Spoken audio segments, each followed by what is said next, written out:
Assalamualaikum warahmatullahi wabarakatuh. Perkenalkan, nama saya Nurma Sabila. Saya merupakan dosen dari Prodi D3 Analisis Farmasi dan Makanan Poltekkes Kemenkes Malang. Pada video kali ini, saya akan menyampaikan mata kuliah dari Prodi D3 Anafarma, yaitu Praktikum Analisis Kosmetik dan Alat Kesehatan. Dalam hal ini, deskripsi mata kuliah ini merupakan mata kuliah praktikum yang membekali mahasiswa terkait keterampilan dalam hal melakukan pengujian kosmetik, kemudian perbekalan kesehatan rumah tangga atau sering kita disebut sebagai PKRT, dan kemudian alat kesehatan. Kemudian pengujian yang akan dilakukan dalam praktikum ini meliputi karakterisasi, identifikasi, pengujian mutu, penetapan kadar menggunakan metode yang sesuai dengan standar dan persyaratan yang berlaku. Selanjutnya yaitu adalah capaian pembelajaran lulusan. Untuk mata kuliah ini diamanahi satu CPL, yaitu CPL keempat. Lulusan mampu untuk melakukan pengujian sediaan farmasi dan makanan secara akurat dan penuh ketelitian. Untuk CPMK sendiri, ini ada 3. CPMK pertama yaitu mampu melakukan pengujian dan analisis parameter mutu dari sediaan kosmetik secara tepat dan akurat. Kemudian yang kedua adalah melakukan pengujian dan analisis parameter mutu untuk alat kesehatan secara tepat dan akurat. Dan yang ketiga itu adalah mampu melakukan pengujian dan analisis parameter mutu PKRT sama ya secara tepat dan akurat. Untuk sub CPMK-nya sendiri itu ada 7, semuanya terkait dengan analisis parameter mutu baik secara fisik, kimia, dan maupun mikrobiologi dari kosmetik. Kemudian ada alat kesehatan dan PKRT. Selanjutnya materi pembelajaran, ini ada 16 tatap muka, dengan 14 tatap muka itu berupa praktikum, kemudian di tengah ada ujian tengah, dan di akhir ada ujian akhir praktikum. Untuk kali ini itu video terkait praktikum TM ke-13, yaitu uji pH ekstrak dan mudah hancur dari tisu toilet. Selanjutnya, sistem pembelajaran dari mata kuliah ini atau mode perkuliahan yaitu secara luring. Jadi praktikum di laboratorium setiap minggunya. Pun juga dengan ujiannya juga demikian. Kemudian untuk metode pembelajaran ada 3 tahapan yaitu penjelasan dan demonstrasi oleh dosen yang biasanya diawali dengan pretest. Kemudian yang kedua itu adalah praktik laboratorium oleh mahasiswa yang pastinya akan didampingi oleh dosen, dan yang terakhir itu adalah evaluasi berupa diskusi dan umpan balik dari mahasiswa. Kemudian yang terakhir yaitu sistem penilaian praktikum, dalam hal ini mata kuliah praktikum ini ya, itu yang pertama adalah keaktifan saat praktikum sebanyak 10%, lalu laporan praktikum sebagai tugas yaitu sebanyak 25%, dan kemudian ada pretest sebanyak 15%, dan terakhir itu adalah ujian tengah dan akhir praktikum sebanyak 50%. Oke, Assalamualaikum warahmatullahi wabarakatuh. Selamat pagi semuanya. Waalaikumsalam warahmatullahi wabarakatuh. Ya, terima kasih. Jadi hari ini kita akan memulai untuk praktikum dari mata kuliah praktikum analisis kosmetik dan alat kesehatan. Nah, ini sudah memasuki TM ke-14 ya. Kalau ada yang masih ingat dan pasti juga akan menuliskan di tiket masuknya. Sudah membawa tiket masuk? Sudah. Jadi mengingatkan kembali ya, jadi tiket masuk ini tujuannya adalah untuk memastikan gitu ya, kalian bisa memahami bahwa seorang analis itu harus 3 hal ya, menuliskan apa yang mau dilakukan, melakukan apa yang mau dituliskan, melakukan apa yang sudah ditulis, kemudian yang ketiga adalah menuliskan yang sudah dilakukan. Gitu. Jadi itu tujuan dari tiket masuk ini. Gitu. Sehingga nanti ketika prosedurnya ada yang berubah atau ada yang berbeda dari yang sudah dituliskan, maka nanti langsung diganti saja di dalam tiket masuknya. Nah, untuk hari ini kita akan melakukan pengujian mutu tisu toilet. Sesuai dengan yang ada di modul, kita akan melakukan 2 parameter, yaitu uji pH dan kemudian uji mudah hancur dari tisu toilet. Sebelum penjelasan lebih lanjut, jadi tujuan pembelajaran hari ini, harapannya mahasiswa mampu menggunakan pH meter dengan benar, walaupun di mata kuliah sebelumnya sudah pernah ya. Tetapi di sini kita akan ulang kembali supaya lebih mantap lagi ya di dalam menggunakan pH meternya. Kemudian yang kedua, menentukan pH ekstrak. Jadi ini adalah ekstrak dari tisu toilet. Nanti kalau pH itu kan harus dalam bentuk larutan. Kalau tisu toiletnya langsung dicek dengan pH, itu kan kesulitan, sehingga harus diekstraksi terlebih dahulu. Kemudian yang ketiga itu adalah melakukan uji mudah hancur tisu toilet. Dan kemudian yang terakhir, menginterpretasikan hasil sesuai standar. Dalam hal ini standarnya adalah SNI. Sebelum kita melanjutkan juga ke demonstrasi dan teori sedikit ya, kita apersepsi. Jadi apersepsi itu menanyakan kembali apa yang sudah diperoleh. Dalam hal ini sebenarnya teori ini sudah pernah diperoleh di mata kuliah analisis kosmetika dan alat kesehatan. Ya kan kemarin? Masih ingat? Nah, untuk itu mungkin perwakilan dari masing-masing kelompok untuk bisa menjawab salah satu dari soal tersebut ya.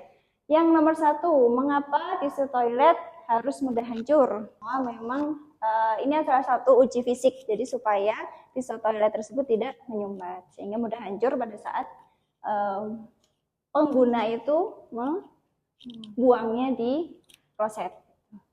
Kemudian yang kedua, bagaimana jika pH suatu ekstrak, dalam hal ini adalah ekstrak tisu ya, itu terlalu asam atau terlalu basah? Silakan dari kelompok ini. Ya, silakan untuk ke pertanyaan kedua, bisa kelompok ini yang menjawab. Perkenalkan, nama saya Rosana Emilia Zahra, sebagai perwakilan kelompok. Jika pH ekstrak terlalu asam atau basah, hal itu dapat mempengaruhi pada hasil pemastian mutunya, dan sehingga itu dapat menyebabkan iritasi pada kulit kita. Itu.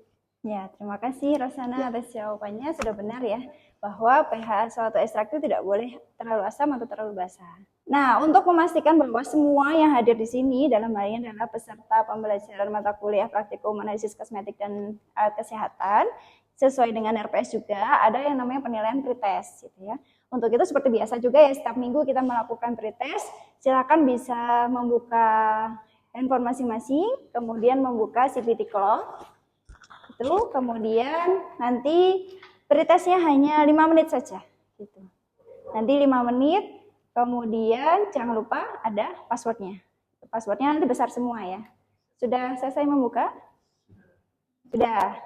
Nah, passwordnya adalah pH meter. Jangan lupa berdoa. Harusnya sudah TA14, sudah lancar lah. Saya cek dulu ya nilainya. Setelah saya cek nilainya, jadi bisa diletakkan HP-nya. Kita mulai lagi. Nah, di nilai tersebut alhamdulillah sudah lebih dari 70 semua gitu. Berarti bisa saya anggap semuanya paham untuk praktikum kali ini ya. Kemudian kita ke selanjutnya. Nah, ini sebenarnya menegaskan kembali ya apa yang tadi sudah saya sampaikan dan kemudian dari pretest tersebut. Jadi kita mengacu pada SNI 103 2022. Kemudian manfaatnya pasti salah satunya adalah memastikan produk aman untuk pengguna, mencegah iritasi kulit dan penyumbatan saluran sanitasi. Seperti yang tadi sudah disampaikan oleh Rosana bahwa terkait dengan pemastian mutunya. Apalagi untuk produsen itu harus memastikan bahwa produknya aman sehingga produk tersebut akan terus dibeli oleh konsumen. Kemudian tadi sudah juga ada fisik dan kemudian kimia, dalam ini adalah pH, untuk yang fisiknya adalah uji mudah hancur. Nah ini tadi kan tidak terlalu asam, tidak terlalu basah ya. Nah di dalam SNI sebenarnya nilai pastinya berapa gitu ya. Untuk pH itu adalah 6 sampai 8. Sedangkan uji mudah hancur di sini adalah maksimal 60 detik. Gitu. Sebenarnya secara SNI itu ada berapa ini? 6 parameter ya, tetapi yang akan kita praktikumkan itu cukup 2 saja. Selanjutnya, nah ini secara sekilas ilustrasi ya, bagaimana nanti apa yang akan dipraktikumkan. Yang pertama jelas sampel dari tisunya ditimbang 2 gram, lalu mengambil 100 ml air dingin, diekstraksi selama 1 jam, disaring dan ditambahkan dengan larutan garam. Kalau di modul larutan garamnya apa? KI ya. Ya. Kemudian di ekstraknya siap diuji dengan suhu 20 sampai 25 derajat Celcius.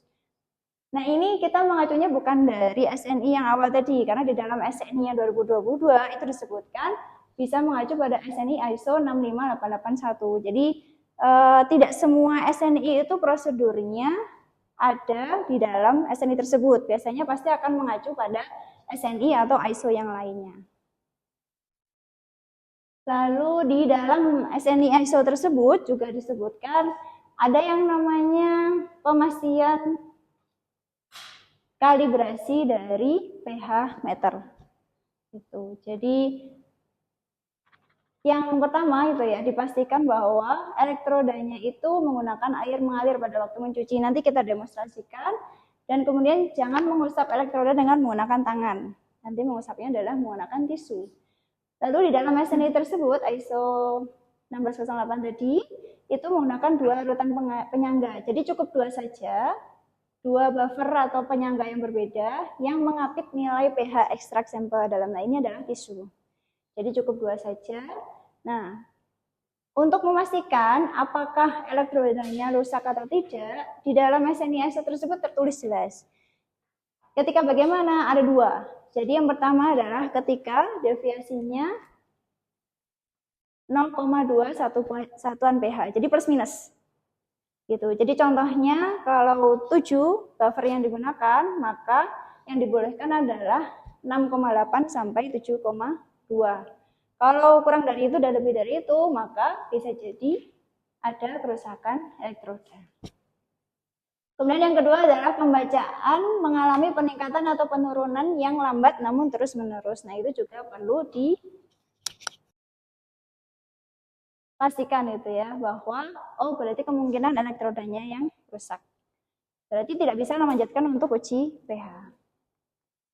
Kemudian prosedurnya bagaimana? Yang pertama adalah pembilasan dengan Aquades. Jadi bilas elektroda dengan Aquades, bilas sekali dengan sedikit ekstrak. Jadi sebelum pengujian bisa dibilas dengan ekstrak sampel.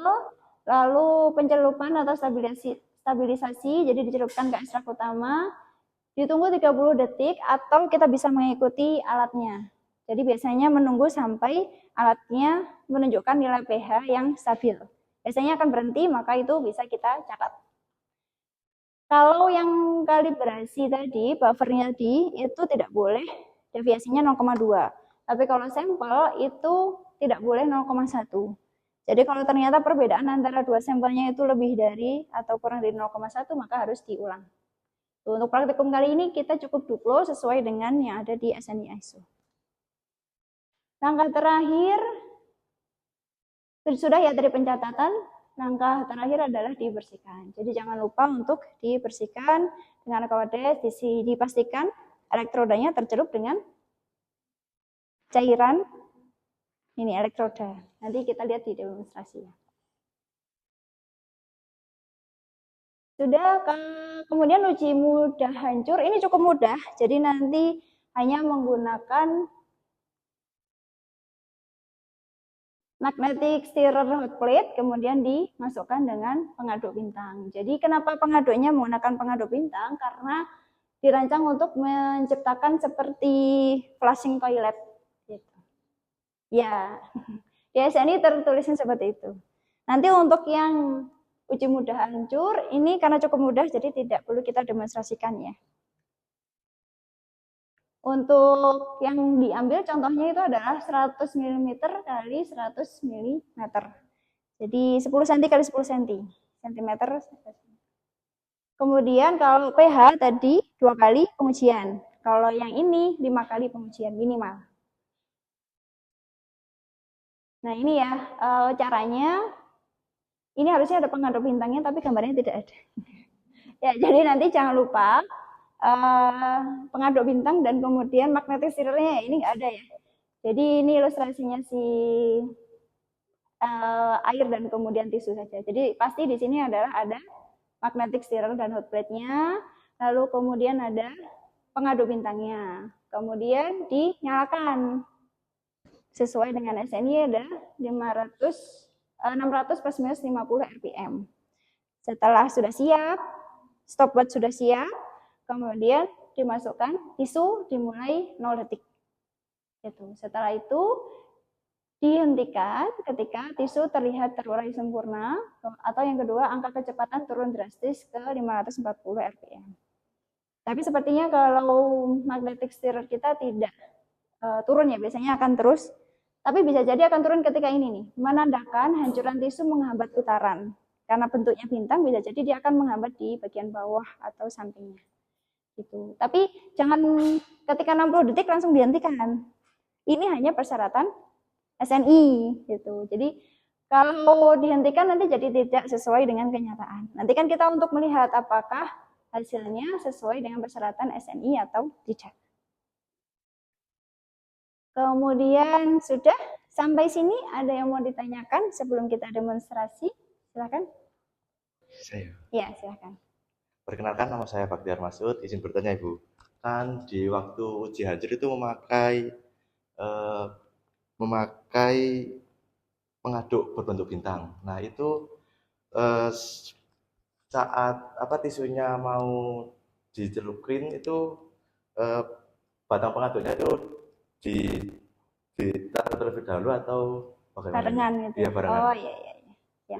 Oke, terima kasih pertanyaannya. Jadi yang perlu dipastikan adalah magnetic stirrer-nya, jadi si hot plate-nya itu dinyalakan.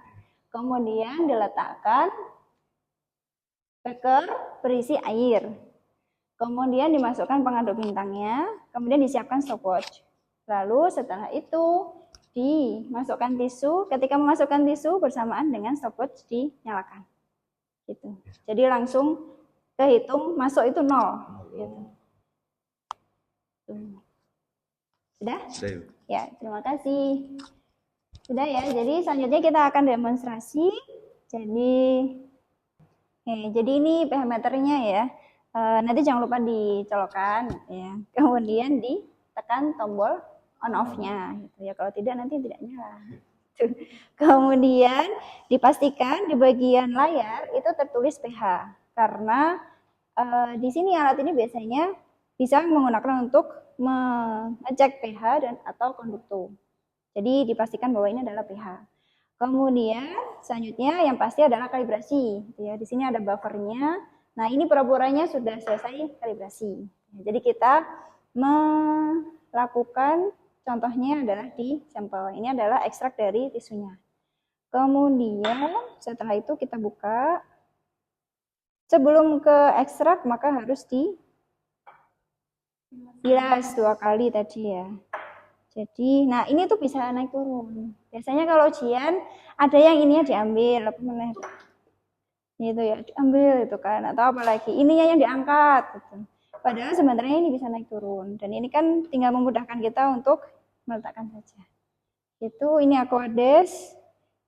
Nah ini juga kesalahan biasanya kalau ujian. Kadang nyemprotnya gini, padahal kalau seperti ini maka nyemprotnya kemana? Ke sini, gitu ya. Yuk, nah ini contohnya.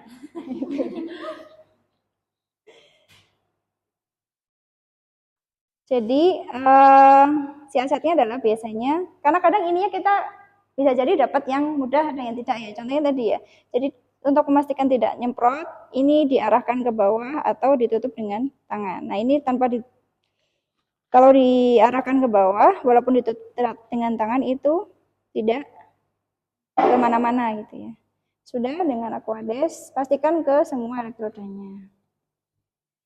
Lalu setelah itu diusap dengan tisu. Kalau sudah, maka bisa dengan ekstraknya ini. Gitu. Karena ekstraknya kan dapatnya banyak ya, sehingga bisa kita bilas sekali. Sudah, kalau sudah bisa langsung diujikan ke ekstraknya. Harusnya pakai pipet. Gak apa-apa. Terus setelah itu diturunkan. Nah ini juga kesalahan biasanya mahasiswa. Tidak tercelup, benar sekali gitu. Jadi dipastikan semua elektrodanya itu tercup pada ini. Jadi jangan pelit-pelit dengan ekstraknya. Itu. Kalau cairannya sedikit, maka yang dilakukan adalah dengan mengganti bekernya, benar. Itu. Kalau sudah selesai, nah ini sudah berhenti, kemudian diangkat, lalu kembali lagi seperti tadi, dibilas.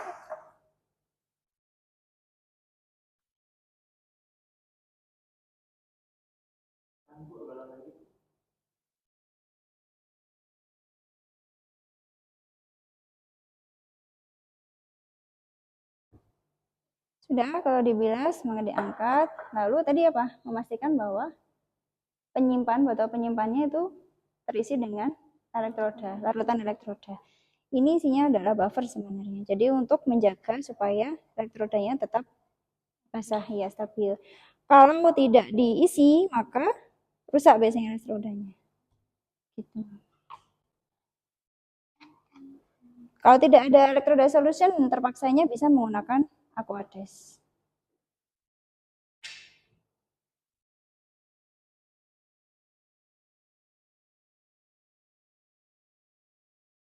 Sudah?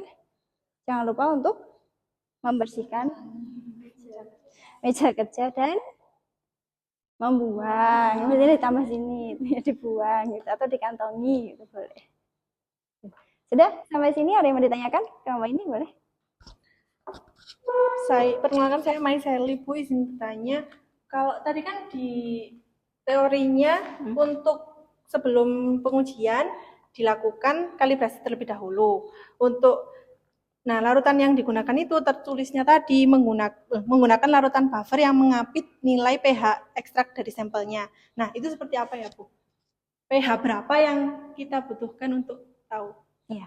Untuk kalibrasinya. Ya, sama-sama. Jadi tadi di PPT saya menyampaikannya menggunakan 2 buffer, tapi kenyataannya ada 3 buffer.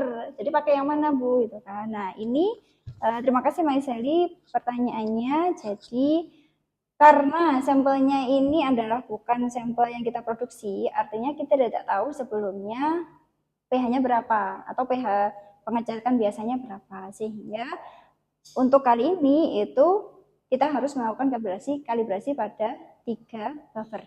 Jadi 3-3-nya akan dicek. Seperti itu, sudah? Ya, sama-sama. Sudah, nah selanjutnya silakan bisa praktikum, nanti sambil saya keliling untuk mengecek apakah yang dilakukan sudah benar atau belum. Ya. Oke, sudah siap semua? Sudah. Jadi jangan lupa untuk menggunakan handspoon ya. Kalau saya tadi kan istilahnya ini hanya Aquades. Kenapa kita harus menggunakan handspoon? Pasti untuk keamanan. Silakan bisa salah satu untuk melakukan. Ini simulasi ya. Jadi nanti setelah ini kan ini hanya saya memastikan apakah prosedurnya sudah tepat atau belum. Tuh, nanti kalau sudah tepat maka silakan mulai dari awal, mulai dari ekstraksi tisunya, kemudian sambil nunggu 1 jam, nah itu kan bisa kalibrasi. Gitu. Nah, sudah ya. Jadi perwakilan untuk kelompok ini sudah untuk 1 kelas ini gitu ya, sudah selesai semua. Sehingga setelah ini silakan mulai praktikum. Kalau ada apa-apa silakan bisa memanggil saya gitu ya. Misal ada yang mau ditanyakan atau ada kendala dan sebagainya. Nanti setelah praktikum selesai, hands-on yang sudah selesai, kita diskusi untuk menyampaikan hasil. Hasilnya seperti apa? Apakah sesuai SNI atau tidak, ataupun bagaimana. Sudah? Bisa langsung praktikum. Ya, sama-sama. Ya, tadi sudah selesai untuk praktikumnya, sudah semua? Ya, tadi alhamdulillah berjalan dengan lancar ya. Nah, sekarang kita seperti biasa diskusi dan evaluasi terakhir terkait dengan hasil dan nanti pembahasan sedikit untuk nanti kalian tuangkan di dalam laporan. Jadi supaya menulis laporannya itu tidak kemana-mana. Nah, untuk yang pertama barometer uji pH, silakan kepada kelompok ini untuk menyampaikan hasilnya bagaimana, lalu interpretasi datanya bagaimana. Baik, saya mewakili kelompok ini. Untuk hasil dari kelompok kita itu pH-nya kan 7,03. Nah, tanda kerusakan dari kalibrasi alat itu kan kurang lebih 0,2. Itu yang standarnya itu kurang dari 0,2. Jadi sudah pasti alatnya itu layak digunakan yang pertama. Terus yang kedua, Untuk sampelnya sendiri tadi kan 7,03. Itu pengulangan pertama dan kedua kan harus kurang lebih dari 0,1. Itu sudah memenuhi, yaitu 7,04 sama 7,03. Jadi bisa disimpulkan bahwa uji mutu dari pH tisu toilet itu tidak terlalu asam maupun basa, karena kan di SNI-nya 6 sampai 8, sedangkan yang tadi hasilnya 7. Sehingga aman dan tidak menyebabkan iritasi pada kulit ketika kita gunakan. Yang kedua itu hasil uji mudah hancurnya kita itu 4,57 detik. Karena kan tadi syaratnya kan kurang dari 60 detik atau maksimal 60 detik. Berarti itu memenuhi syarat dari waktu hancur SNI kita tadi yang jadi acuan tadi. Ya, terima kasih Aura. Ya, jadi dari kelompok 1 tadi menyampaikan salah satu buffernya adalah 7,03, hampir sama dengan sampelnya ya. Nah, itu memenuhi syarat karena tidak kurang dan lebih dari 0,2. Tuh, terima kasih. Lalu sampelnya juga, antar sampelnya memenuhi syarat juga ya. Kemudian yang mudah hancur termasuk juga karena kurang dari 60 detik. Kemudian mungkin bisa menambahkan ya yang kelompok ini, karena tadi kelompok 1 ini tadi hanya menyampaikan yang buffer penyangganya hanya 1 gitu ya. Padahal kan buffer penyangganya ada 3. Nah, itu silakan bisa ditambahkan. Boleh semuanya disampaikan atau mau yang 2 yang kurang. Kan kita menggunakan buffer yang sama ya. Baik, perkenalkan nama saya Devi Sania Azhara. Jadi di sini saya sebagai perwakilan kelompok akan menyampaikan hasil dari praktikum kita kali ini. Yang pertama adalah hasil dari nilai kalibrasi buffer pH 4, yaitu didapatkan nilai 4,05, dan juga buffer pH 7 didapatkan hasil 7,6, dan juga pada buffer pH 10 didapatkan hasil 9,98. Selanjutnya untuk sampel ekstrak tisu toilet kali ini didapatkan hasil pada replikasi pertama 6,8 dan juga replikasi kedua 6,81, sehingga telah memenuhi persyaratan SNI karena selisihnya 0,01. Kemudian untuk hasil dari uji mudah hancur kali ini, waktu hancur yang diperoleh setelah 5 kali replikasi didapatkan hasil rata-rata waktu hancur sampel yaitu 7 detik, sehingga baik waktu hancur maupun nilai pH sampel telah memenuhi persyaratan SNI 103 2022 yang memiliki persyaratan pH-nya di antara 6 sampai 8 dan juga untuk waktu hancurnya kurang dari 60 detik. Terima kasih. Ya, terima kasih Devi. Jadi terima kasih ya untuk 2 kelompok. Saya yakin sudah melakukan semuanya. Tadi hanya saja kurang lengkap saja yang menyampaikan gitu. Tetapi yang pasti di laporan pasti akan dituliskan hasilnya seperti apa dan semuanya memenuhi syarat. Walaupun tadi ada perbedaan angka ya, tetapi itu pasti bisa terjadi karena banyak faktor. Gitu. Karena pertama analisnya gitu ya, kemudian alat, dan kemudian pada waktu ekstraksi juga bisa terjadi. Gitu. Yang pasti adalah di sini tidak ada perbedaan yang terlalu jauh antara kelompok 1 dan kelompok 2. Begitu, mungkin sekian untuk praktikum kali ini. Kita akan bertemu lagi di praktikum ke depan. Jangan lupa untuk laporannya dikumpulkan, gitu ya. Kemudian setelah itu jangan lupa juga untuk membuat tiket masuk untuk praktikum selanjutnya dan belajar untuk pretest. Itu. Sekian, mohon maaf apabila ada salah. Semoga bisa bermanfaat. Kita cukupkan untuk hari ini. Wassalamualaikum warahmatullahi wabarakatuh. Waalaikumsalam warahmatullahi wabarakatuh. Ya, terima kasih sudah menyaksikan pernyataan diri unjuk kerja dosen, salah satunya yaitu dalam hal pengajaran di kinerja Tridharma Perguruan Tinggi. Semoga bisa bermanfaat bagi kita semua dan semoga bisa menjadi perbaikan saya ke depannya. Terima kasih. Wassalamualaikum warahmatullahi wabarakatuh.